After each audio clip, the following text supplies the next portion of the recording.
Greetings, Faith family. It's wonderful to be with you once again. The word I have for you today to encourage your spirit is from 1 Peter chapter 1, starting in verse 6. And it says, "In this you rejoice, though now for a little while, if necessary, you've been grieved by various trials, so that the tested genuineness of your faith, more precious than gold that perishes though is tested by fire, may be found to result in praise and glory and honor at the revelation of Jesus Christ." Now, I know all of us have been in difficulty. The phrase that keeps coming to my mind again and again is, "the furnace is real." This testing period has tested more of us than we've ever been tested before, in ways we've never been tested emotionally, spiritually, mentally, tested us in our trust in God, in our relationship with Him, our relationship with others. It's been an immense time of testing. The promise, though, that I see Peter pointing us to is to recognize that there is a future out there that is yet to come when our lifestyle, the way we've chosen to live, the way we've chosen to endure, will result in praise and honor and glory for Jesus. That is amazing. It's been said many times before that people who did the greatest exploits for God were not people who tried to be great, but for people who kept their mind's eye, kept their hearts focused on eternity, recognizing that this world really is temporal. We're just passing through. We are strangers in a strange land, just like Abraham was. We are sojourners moving on to our final destination.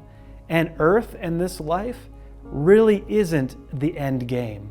And what I want to encourage you in is that in the furnace, in the difficulty, in the testing, look to Jesus. Look forward. Look upward. The enemy wants us to put our eyes down. Jesus is calling us to look up, to look out beyond coronavirus, to look out beyond 2020, 2025, 2030, to look out in faith, believing that God is going to have His way. Because it says there is no plan that can succeed against the Lord.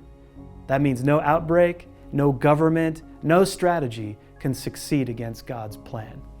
So friends, rest secure today. The furnace is real. God's presence is also real.